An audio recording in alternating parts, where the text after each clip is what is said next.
With fighting games becoming more popular over the last few years, by now you might have heard of the Hitbox controller. But if you haven't heard of it, this is 3 things to know about the Hitbox. Let's go. Hitbox is a controller which uses only buttons. It usually uses a similar layout to an arcade-style stick controller, but it's closer to a keyboard in function. The right side of the controller uses all your standard buttons as a normal arcade stick would, but the left side buttons control movement. Left, down, right, and the button where your thumb rests is up. The main strength of a Hitbox is accuracy, speed of inputs, and in some cases, comfort. If you think about it, inputs on a joystick have travel time, and in fighting games at high level, more often than not, those few microseconds could be the difference between winning and losing. But on Hitbox you can switch from one position to another with a simple button push or release, rather than moving a joystick as it requires much less wrist movement and dexterity. Many pros are already swapping to Hitbox for this reason alone.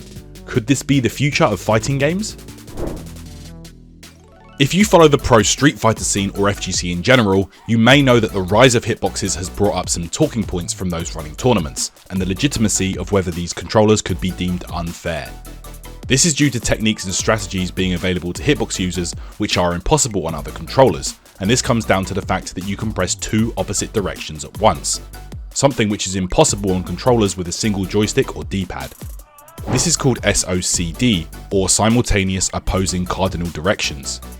Depending on the game and how it reads inputs, SOCD opens up a whole new realm of options only for Hitbox players.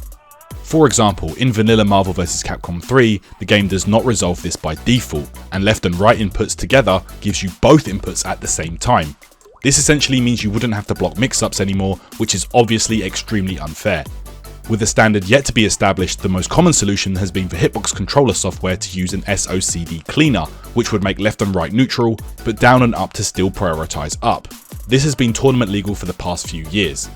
Capcom's recent tweet shows they want down and up to also be neutral as well for legal Street Fighter 6 tournament play, perhaps to try and limit some techniques for certain characters like Guile, but by doing so, they have opened up a Pandora's box for other characters. So now you've heard the benefits of Hitbox, should you go ahead and buy one? Before splashing out, you should ask yourself, what is currently most comfortable for you, how much time do you want to invest, and what are your goals in fighting games? These are the key questions you should be taking note of. Another thing to remember is some people switch to leverless controllers to prevent causing or furthering an injury, and this could be a great option for you if you have problems with your wrists or hands. If you're a casual player and enjoy playing from time to time, unless you're looking for a new project or challenge, then I would say maybe Hitbox isn't for you. But if you play often, are serious about competing, and have plenty of time to invest, then maybe Hitbox could be a great choice for you.